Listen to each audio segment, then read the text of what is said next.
Sanikero, Gisabella Mandu Sanikero, Hamza Kachanameta, Gisabella Mandu Sanikero, Arrakam Sita Uveta, Gisabella Mandu Sanikero, Isabella Mandi, Sanikero, Gisabella Mandu Sanikero, Isabella Mandi, Sanikero, Gisabella Mandu Sanikero.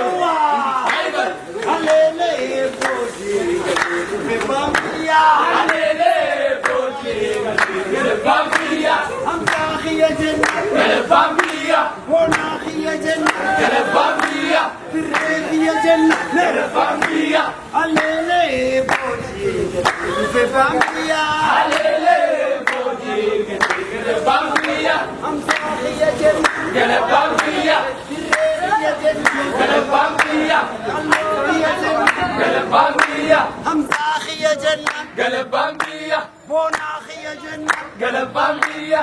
Hawa.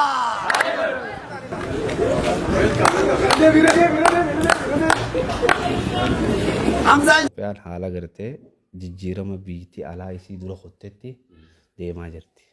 Dirree dhawaanu. Dirree dhawaa ganaa keessa gabbahamee jira. Amma ilaa hangaan as dhufutti malkaa keessaan deemu jiraan beekon. Dhugaa rabbi. Wallaahi.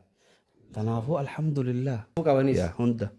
Yaa saayibban insiitii fi jinni illee walitti qabeetti. Wallaahi.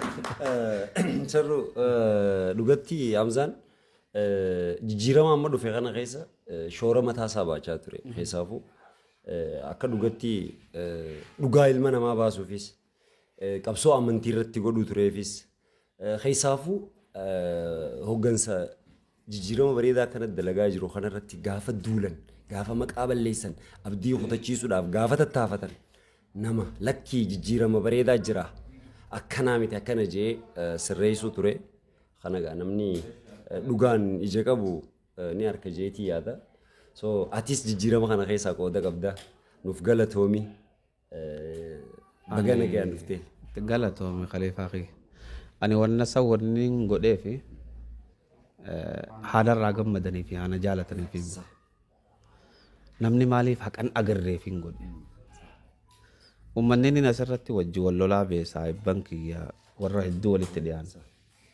Saayibban kee irra hedduun haqarraa maqaniif yoo haqarraa meete hallayya kutta. Sii galee? Ani as keessan jiraadhu bee. Bikka yoo ala rafte namni si addunyaatutti deemaa bee. Karaa sanirra jirti Itoophiyaan irraa. Wallaahi. Karaa uummata hojjetee gubbaa jirti. Karaa uummata jijjiiramni lallaaftutti hin dhufu. Haasawee isinitti hin dheeressu. Hojjedhaa galatoomaa dalagaan tuffatinaa biyyuma teenya keessattuu. Abshir obboleessa keenya qaalii galatoomii bagana gaan dhuftee irra deebi'uudhaan mee uumaa isaa ol siin jeen kaa.